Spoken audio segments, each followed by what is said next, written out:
дар як гузориши муфассал радиои озодӣ аз вазъи қабули беморон, шароити беморхонаҳои пойтахт ва нарасидани табибону доруворӣ иттилоъ додааст. гуфта мешавад, бистарӣ кардани маризон дар шифохонаҳо то рафт доғ мешавад.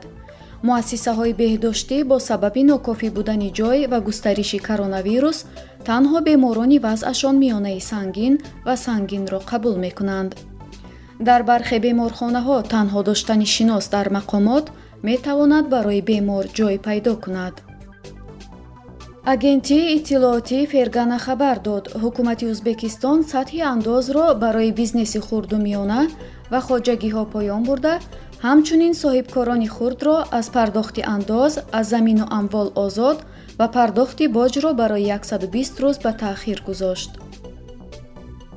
Азия плюс иттилоъ дод, бо дастури вазири тандурустӣ ва ҳифзи иҷтимоии аҳолии Тоҷикистон, рӯзи 13 май сардухтури беморхонаи клиникии вилоят ба номи Бури Воҳидов дар шаҳри Бохтар, Алихон Нурализода ва сарвари маркази назорати давлатии санитарию эпидемиологии вилояти Хатлон, Каримхон Абдураҳимзода, аз вазифаҳояшон сабукдӯш шуданд. сабаби дастур шарҳ дода намешавад. ховар гузориш дод, Эмомалӣ Раҳмон бо бархи роҳбарони вилоят ва шаҳру ноҳияҳо телефонӣ суҳбат карда, бобати мақсаднок ва суроғавӣ расондани кӯмакҳои расида, таъмини табобатхонаҳо бо маводи зарурии тиббӣ ва ғайра супоришҳои мушаххас додааст. ҳамчунин ӯ дар ин гуфтугӯҳои телефонӣ ба ҳамаи табибону кормандони соҳаи тиб, ки бевосита дар мубориза бо ин беморӣ ва табобати беморон машғуланд, изҳори миннатдорӣ намудааст. Payom аз марги Тоҳир Кукузов, як афсари собиқадори вазорати корҳои дохила баъди гирифтории 3 рӯза ба вируси короно дар 11 май хабар дод. сарҳангу Кукузови 61 сола ҳамагӣ 3 рӯз эҳсоси беморӣ карда, бе он ки ҳолаш вазнин шавад, ногаҳон ҷон додааст. Тоҳир Кукузов аз афсарони собиқадори вазорати корҳои дохила буд. аз соли 1991 ба ҳайси сардори шуъбаи вазорати корҳои дохила дар ноҳияи Совети он замон Темурмалики ҳозира кор мекард. аз калухҳои Темурмалик аст. радиои озодӣ навишт, пандемияи COVID-19 ба нерӯгоҳи Роғун низ сироят кардааст. ҳоло ин нигаронӣ вуҷуд дорад, ки пандемияи коронавируси нав боиси таъхир дар такмили нерӯгоҳи Роғун ва ё ба қавли мақомот сохтмони аср шавад. кор ба гуфтаи як коргари нерӯгоҳ моҳи март ва баъди қатъи парвозҳо ва бастани марзҳои Тоҷикистон суръати қаблиро аз даст додааст.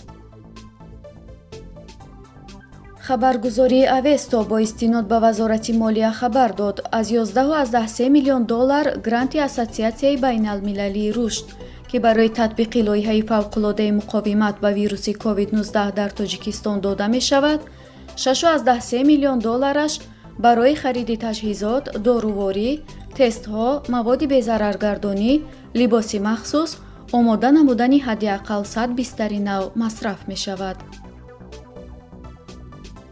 Азия плюс иттилоъ дод, дармонгоҳи сайёр дар қаламрави варзишгоҳи бофандаи шаҳри Душанбе, ки сохтмонаш дар арафаи анҷомёбист, охири ҳафта аввалин беморонро қабул мекунад.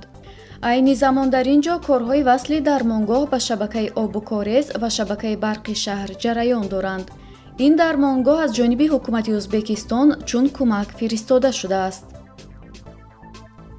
хобар хабар дод, ки раиси дастгоҳ ва духтари раисҷумҳури Тоҷикистон Озода Раҳмон рӯзи 13 май ба бемористони марказии зодгоҳаш ноҳияи Данғара 100 кати хоб, 100 курпача бо 100 болишти пахтагӣ, дар маҷмӯъ 100 рахти хоб кӯмак кардааст. бино ба ин манбаъ, Озода Раҳмон нақша дорад ҳафтаи оянда ба беморхонаҳои кишвар ба маблағи 115 000 сомонӣ маводи дорувор кӯмак кунад. Payom дар таҳлили ин ҳимати Озода Раҳмонро ба баррасӣ гирифт ва 5 манбаи бузурги даромади ӯро ифшо кард. тибқи ин таҳлил, Озода Раҳмон ва шавҳараш Ҷамолиддин Нуралиев аз ҳисоби ин манобеъ ҳадди аққал 5 миллиард доллар сармоя ҷамъ кардаанд. радиои озодӣ хабар дод, генерал Саиданвар Камолов, раиси пешини Кумитаи амнияти Тоҷикистон, و مفتش حادثه‌های فورلی در کگب تاجیکستان شوروی درگذشت. وی 70 ساله بود و به قول نبیرش بهروز از بیماری برانخیت رنج میکشید. بهروز گفته است سید انور کمالوف روزهای اخیر در شفاخانه یکم سویتسکی پایتخت معالجه می گرفت و مراسم دفنش 14 می برگزار می شود. رحمتالله زویرов رئیس حزب سوسیال دموکراتی تاجیکستان در صحیفه فیسبوکیش خبر داد که از ویروس کرونا نجات یافته است. روز 5 می سال 2020 سراسیمه شدم که کریزیس گذشت. همین روز دوره دوم و سوم آغاز شد. با روز 9 می از جایگاه خسته نتوانستم. سحر با زور دوستان را تبریک نمودم و غلطیدم. تمپراتور از 40 گذشت. روز 13 می به خود آمدم. امروز نفس کشیدم، نوشته است زویرов. اخبار نوشت سرҳанг саймухторбеков سابق سردار شعبه تفتیشات اگنتی مبارزه با مواد مخدر تاجیکستان و شوهر مدیر سابق بخش تاجیکی رادیوی آزادی ساجیده میرزا شب 13 و 14 می در دوشنبه وفات کرد. جنازه پالکونیک بیکوف را در آرامگاه محله اول که آبول نام برده می شود به خاک سپردند. نزدیکانش گفتند که саймухторбеков چند وقتی آخر از التهاب دو طرفه شش پنیومونیا رنج میکشید. هفته گذشته برادر саймухторбеков сайғуфронбеков نیز بر اثر پنیومونیا وفات کرده بود. خزینه بین المللی اسعار که تصمیم دارد به تاجیکستان 189.5 میلیون دلار کمک رساند، شرط گذاشته است که تاجیکستان بودجه سال جاری را بازبینی کند. خود خزینه بین المللی اسعار کمکش را برای دستگیری بودجه روان کرده است. خزینه پیشنهاد می کند که بودجه پیشبینی شده برای سال جاری به بیش از 3.2 میلیارد سومانی اختصار کرده شود.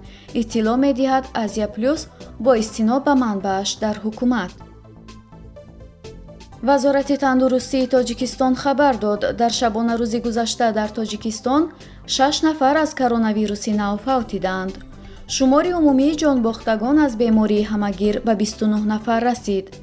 تعداد گرفتاران روز 14 می از 900 نفر بیشتر شد. پزشکان تاجیک که در صف پیشی برخورد با بیماری کووید 19 محاربه می کنند تا کنون چندی از همکاران خود را از دست دادند. با اطلاع رسمی در 2 هفته اخیر در تاجیکستان 29 کس از بیماری همگیر فوتیدند. اما گفته نمی شود چندی از آنها طبیبانند. در یک رویخط غیر رسمی فوتیدگان 3 هفته اخیر نام زیاده از 30 کارمند ساحه طب درج شده است. آزیا پلوس در یک گزارش مفصل درباره قسمتی از آنها معلومات داده است.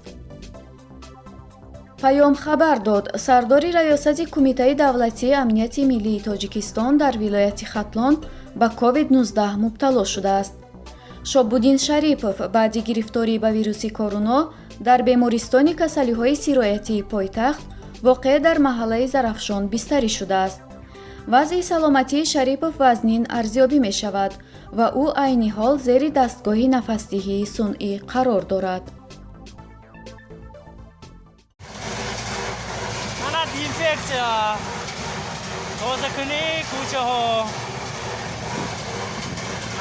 معلم اوتا تراکتوری مالک در روچی دیفکس کار برافزودیم کوچه‌های عامشه کلورزنی در پیشگیری برای کرونا ویروس کووید 2019.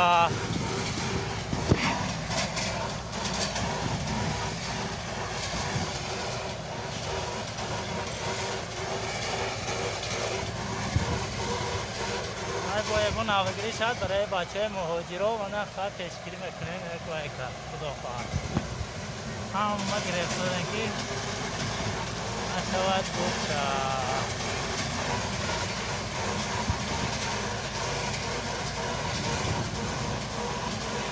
پیش ماچی و سنتر خطی اومد پیش ماچی.